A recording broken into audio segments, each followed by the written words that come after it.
گا اس سے مدینے والے راضی ہوتے ہیں۔ میں کہتا ہوں آج ہم محافل نعت محافل میلاد پر لاکھوں روپے لگاتے ہیں۔ میں نے کہا حضرت اتنا خرچہ کرتے ہیں، کہا اس آس پر کہ کبھی آقا کا دیدار نصیب ہو جائے۔ میں نے کہا یہ بھی ضرور کرے، لیکن خدا را علم کو مقدم رکھے۔ دوستان گرامی قدر سلطان محمود غزنوی ایک بہت نیک دل پاک فطرت عالم دین ہے۔ ایک دن بڑا خوش و خرم ہے، مارا میں رات غلام کہنے لگا اے سلطان محمود آج تو بڑا خوش و خرم نظر آ رہا ہے۔ کہا بس ٹھیک ہے، بات چھپانا چاہیے۔ مارا میں رات غلام نے کہا میں بات کھلوانا چاہتا ہوں، واسطہ غلامی کا دے کر کہا میری زندگی میں بیان نہ کرو تب بیان کروں گا۔ کہنے لگا نہیں بتاؤں گا، کسی کو نہیں بتاؤں گا۔ سلطان محمود غزنوی کہنے لگا میری زندگی کی سب سے بڑی تمنا آج رات پوری ہوئی، اور وہ یہ تمنا تھی میں درود پاک پڑھتا تھا، لاکھوں پڑھتا تھا، ایک ہی تمنا تھی کبھی پیارے خواب میں آ جائیں، وہ بھی رات آئے کہ خواب میں وہ دکھائیں اپنی تجلیاں، میں کہوں کہ ہاں حضور نے میرا سویا بھاگ جگا دیا۔ اس خواہش پر درود پڑھتا رہا لیکن وہ نہیں ہوا۔ آج رات کرم ہوا، اور کرم کیسے ہوا؟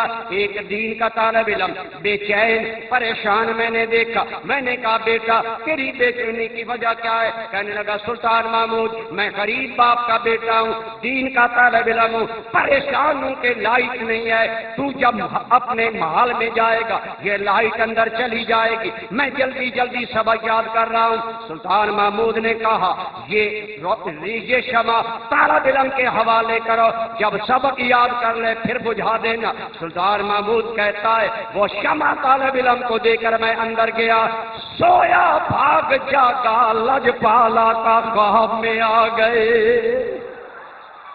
لجپال آقا اور خواب میں آ کر کیا فرمایا؟ اے سلطان محمود بن سبکتگین تو نے میرے وارث کی قدر کی ہے، اللہ تمہیں آخرت میں اس کا اجر عطا فرمائے۔ یہ ساتھ بتایا، یہ بات لمبی ہے میں کلوز کر رہا ہوں، علماء جانتے، لیکن میں کہنا یہ چاہ رہا ہوں محفل نعت کو بنیاد بنا کر طالب دیدار بننے والے سنی، محفل میلاد کو بنیاد بنا کر طالب دیدار ہونے کی تمنا کرنے والے یہ بھی آزما کر دیکھ لے، نبی پاک کے دین کے طالب علم کی عزت کر، پیار کر، ارے اس سے اپنی محبتیں ظاہر کر، ہو سکتا ہے سب سے گنبد کا مکین مہربان ہو جائے۔ لیکن ہم لوگ کیا کر رہے ہیں؟ لاکھوں روپے محافل پر، لیکن جب کسی مدرسہ کے لیے بات آتی ہے 100 روپیہ بار بار گھماتے ہیں، کہیں 500 کا تو نہیں ہے، اور شیروں پر ہم سنی لاکھوں لٹا رہے ہیں۔ خدا کی قسم میرے بھائی علم کی قدر کرنے والے بنو، علماء کی قدر دان بنو۔ آخری پیغام دینا چاہتا ہوں، میرے کریم نے فرمایا کن عالما او متعلما او مستمع اللہ او محب اللہ ولا تقم خامسا فتهلك۔ حدیث عرض کر رہا ہوں، سنی شیر پر جھوم جاتا ہے لیکن حدیث پر منہ سے سبحان اللہ بھی نہیں نکلتا۔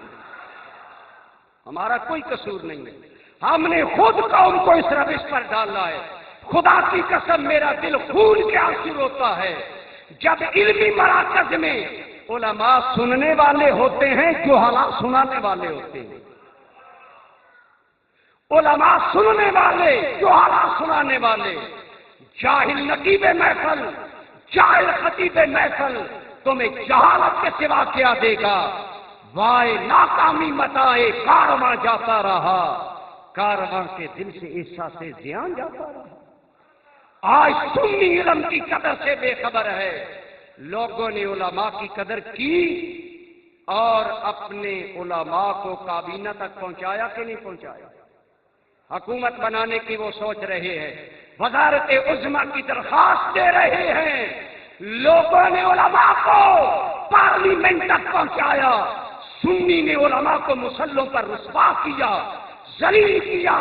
سنی کے نزدیک ناخوان کی قدر ہے، جاہل پیر کی قدر ہے، بے علم سبز کپڑے پہننے والوں کی قدر ہے، لیکن 20 سال زمین پر بیٹھ کر رسول اللہ کا قال قال الرسول پڑھانے والے کی کوئی قدر نہیں۔ کتنے ہمارے شیخ الحدیث ہیں جو بیچارے گمنامی کی زندگی گزار رہے ہیں، میرے علم میں ہے، بہت سے سنیے کوئی مدارس ایسے ہیں وہاں تنخواہیں نہیں ملتی، پریشان ہیں ہم لوگ، کیا کریں؟ لیکن سنی کہاں اپنی رقم بہا رہا ہے۔ میں یہ نہیں کہتا محفل میلاد نہ مناؤ، محفل نعت نہ مناؤ، لیکن انہیں علم کے دائرے میں لاؤ، قیادت صاحب علم کو ہو، قیادت کسی مفتی کو، شیخ الحدیث کو، استاد العلماء کو، علماء کو قیادت دو۔ جتنا بڑا صاحب علم ہوگا عزت دو گے، اللہ تمہیں عزت والا بنا دے گا۔ ہارون الرشید 40 لاکھ مربع میل سے بڑی حکومت کا تاجدار، جو اہل علم ہے وہ جانتے ہیں ہارون الرشید کتنا پاورفل بادشاہ تھا۔ ایک نابینا عالم دین کے ہاتھ دھلا رہا تھا، لوٹے سے پانی خود ڈال رہا تھا، ہاتھ دھلائے، کہنے لگا آپ جانتے ہیں آپ کے ہاتھ کون دھلا رہا ہے؟ اس نے کہا کوئی آپ کا نوکر و خادم ہوگا۔ اس نے کہا نہیں، ہارون الرشید خود رسول اللہ کی امت کے عالم کے ہاتھ دھلا رہا ہے۔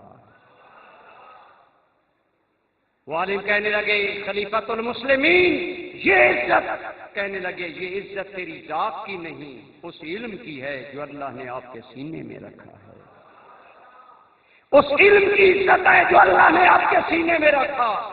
سوچیں کرے میں جان کے میرے کریم نے فرمایا 4 لوگ بنو، کن عالما، یا تو عالم بنو، کیا بنو؟ عالم۔ جی 10 سال لگتے ہیں، میں نے کہا ملازمت لینے کے لیے مڈل کے بعد بچے کو کتنا رگیدتے ہو، ایم اے کروانے کے لیے، ایم سی ایس کروانے کے لیے، ایم بی اے کروانے، جی 12 سال 14 سال لگ جاتے ہیں۔ میں نے کہا دنیا کے لیے 14 سال بچے کو رگیدتے ہو، رسول اللہ کے دین کا عالم بنانے کے لیے 10 سال نہیں وقف کرتے؟ توجہ کیجیے ہمارے معاملات کیا ہیں، ہم کیا کر رہے ہیں، کس طرح علم کو رسوا کر رہے ہیں۔ خدا کی قسم ہمارے پاس عمارات ہیں، طلباء نہیں ہیں، بلڈنگ ہیں، پڑھنے پڑھانے والے نہیں، اپنی اولادوں کی جاگیریں بنا رہے ہیں، رسول اللہ کی جاگیر نہیں ہے۔ علم یہ ہے، بھٹو نے کہا تھا پیر کرم شاہ تم میرے خلاف اداریاں لکھتے ہو، میں تمہارے دارالعلوم پر قبضہ کر لوں گا۔ فرمایا بھٹو صاحب دارالعلوم عمارت کا نام نہیں، دارالعلوم استاد اور شاگرد کا نام ہے۔ کرم شاہ بیر کے درخت کے نیچے بیٹھ کر رسول اللہ کی حدیث پڑھا سکتا ہے۔ ہم کیا کر رہے ہیں، کن عالما، یا تو عالم بنو، اور متعلما، یا طالب علم بن جاؤ۔ طالب علم بڑی عمر میں بھی ہو سکتا ہے۔ میں نے انگلینڈ میں تقریر کی، میں نے کہا قرآن بڑی عمر میں بھی پڑھا جاتا ہے۔ ایک ارشد نامی آدمی تقریباً 37 سال کا آدمی آیا، کہنے لگا قریشی صاحب پھر تقریر کی ہے تو پڑھاؤ مجھے قرآن۔ طالب علم کسی وقت بن سکتے ہو، تیرے محلے میں قبلہ مفتی صاحب جیسی آبشار علم و حکمت ہے، کبھی وقت نکالا ان کی بارگاہ میں آ کر 2 مسئلے پوچھیں۔ آج تو حال یہ ہے جتنا زیادہ سمجھدار ہے اتنا جمعہ پر لیٹ آتا ہے۔ پتہ نہیں آپ کے ہاں کیا معاملہ ہے، ہمارے ہاں تو ایسا ہے جو جتنا زیادہ سمجھدار ہے جمعہ پر اتنا کیوں؟ جی میں نے کہا تاکہ جی عالم دین کی کوئی بات کانوں میں نہ پڑے، خیر کا کلمہ نہ پڑے، عالم تقریر کرے کبھی ادھر گھٹنا کبھی ادھر، اکتا جاتے ہیں ساری رات، گویوں کی طرح شعر سناؤ، سنی مست رہے گا، داد بھی دے گا امداد بھی دے گا۔ علماء کو رسوا کیا جا رہا ہے، علم کی قدر کرو، کن عالما، یا تو عالم بنو، اور متعلما، یا علم حاصل کرنے والے بنو۔ یہ بھی نہیں نہ بنتے، کن مستمع اللہ، کسی اللہ کے بندے عالم کے پاس بیٹھ کر درس سنا کرو۔ اگر وہ درس قرآن دیتے ہیں تو سنو، درس حدیث دیتے ہیں تو سنو، درس فقہ دیتے ہیں تو سنو۔ رمضان شریف آ رہا ہے، تراویح کے بعد 10 منٹ بیٹھنا مشکل ہو جاتا ہے بات کہ نہیں؟ اور ادھر سے جا کر ادھر ٹی وی پر رات 2 بجے تک بیٹھے، کوئی افسوس نہیں۔ فرمایا یا عالم بنو، یا علم حاصل کرنے والے بنو، یا علماء کو سننے والے بنو۔ میرے کریم نے فرمایا علیکم بمجالست العلماء واستمتاع العلماء والحکماء۔ او میرا کلمہ پڑھنے والوں، میں حضور کا پیغام آپ کو کنورٹ کر رہا ہوں، منتقل کر رہا ہوں۔ میرے کریم نے فرمایا او میری امت کے لوگوں، تم پر لازم ہے میری امت کے علماء کی صحبت میں بیٹھا کرو، ان کی مجلس میں جایا کرو۔ یا رسول اللہ فائدہ کیا ہوگا؟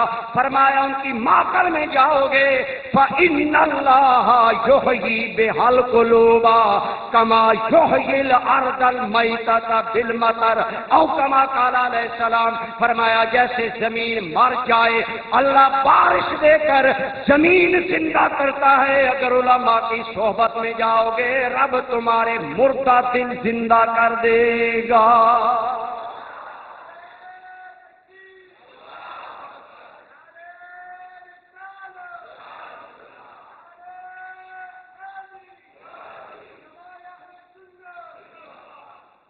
میرے کریم نے فرمایا چار بنو، پہلا کیا؟ عالم۔ ذرا بولیں کیا؟ یا تو عالم بنو، خود نہیں بن سکے۔ میرے والد محترم فرماتے تھے بیٹا میری خواہش تھی میں عالم بنتا، میں نہیں بن سکا، میں اپنی اس خواہش کو تیری ذات پر مکمل کر رہا۔ اگر خود حافظ قرآن نہیں بن سکی بچے کو بناؤ، بچی کو بناؤ، عالمہ فاضلہ بناؤ، تمنا پوری کرو۔ یا تو عالم بنو، یا طالب علم بنو، یا علماء کے پاس بیٹھ کر سننے والے بنو، اور محب اللہ، یا علم والوں سے پیار کرنے والے بنو، ان سے محبت کرو، ان کا احترام کرو۔ لا تکن خامسہ، پانچواں نہ بننا، فتح کو ہلاک ہو جائے گا، برباد ہو جائے گا۔ آج ہماری قوم کس طرف جا رہی ہے؟ کتنے ہمارے صاحبزادے، پیرزادے، علماء زادے، شہزادے عالم دین ہیں، کبھی دیکھا عالم ہے یا نہیں ہے؟ اندھی تکلیف، خدا را ان باتوں کو پہچانے، نہ سمجھو گے تو مٹ جاؤ گے۔ اے سنی مسلمانوں، تمہاری داستان تک بھی نہ ہوگی داستانوں میں۔ خدا کی قسم اگر قدر علم کی نہیں کرو گے، وہ میرا پیر کیسا انوکھا پیر تھا۔ حضور جالمت مریدوں کے پاس گئے، فرمایا میں شیرینی لینے نہیں آیا، میں نذرانہ لینے نہیں آیا، مجھے ایک ایک بچہ دو، تم مجھے بچہ جاہل دو گے، کرم شاہ تمہیں عالم بنا کر واپس کر دے گا۔ آج عالم اسلام میں حضور کے علمت کے شاگردوں کی بہار ہے۔ ایسے ہی قبلہ مفتی صاحب کے شاگرد یا طالبات جہاں جائیں گے جب تک دین پھیلائیں گے، حضرت مفتی صاحب کو، اس ادارے والوں کو، انتظامیہ کو، مومنین کو ثواب ملے گا۔ خدا کی قسم جتنا آج آڑا وقت آل سنت پر ہے کبھی نہیں آیا۔ میں دست بست عرض کروں گا اپنے مشائخ سے، اپنے بیٹوں کو عالم بنائیں، اپنے علماء سے اپنی جائیدادیں، محلے، عمارتیں اور جائیدادیں نہ بنائیں، اپنی اولاد کو وہی دولت دے کر جائیں جو دولت رسول اللہ کا ورثہ ہے۔ حضرت ابو ہریرہ بازار گئے، فرمایا لوگوں تم یہاں پھر رہے ہو، رسول اللہ کی میراث مسجد میں تقسیم ہو رہی ہے۔ لوگوں نے سمجھا مال غنیمت آیا، دوڑے، حضور ارشاد فرما رہے تھے، اصحاب صفہ سن رہے تھے، شکوہ کر کے لوگ کہنے لگے ابو ہریرہ مال تو کوئی نہیں آیا۔ فرمایا تمہارے نزدیک رسول اللہ کی میراث مال ہے، میرے نزدیک رسول اللہ کی میراث علم ہے۔ اس میراث کا میرا بیٹا مستحق ہے، میرا پوتا مستحق ہے، آپ کے بیٹے مستحق ہیں۔ علماء کو عزت ملی، مشائخ کو عزت ملی، علم دین کی بنیاد پر، معرفت خدا کی بنیاد پر۔ وہی چیز اپنی اولادوں کو کنورٹ کرنی چاہیے، منتقل کرنی چاہیے۔ غریباں میں جھانکیں، میں مر رہا ہوں، پیچھے کوئی بیٹا عالم، قاری، حافظ، دیندار، نمازی چھوڑ کر مر رہا ہوں تو آپ کی موت اطمینان سے آئے گی، ورنہ خدا کی قسم یہ مال و دولت ساتھ نہیں جائیں گے۔ دعا ہے اللہ ہمیں علم اور اہل علم کی قدر کی توفیق عطا فرمائے، اور بطور خاص اہل سنت کو اللہ یہ عزت دے، تب عزت ملے گی۔ میں کہا کرتا ہوں جنہیں حقیر سمجھ کر بجھا دیا تو نے، وہی چراغ جلیں گے تو روشنی ہوگی۔ پھر علماء کو عزت دے گا، علم کو عزت دے گا، ترقی ہوگی۔ وما علیہ الا البلاغ۔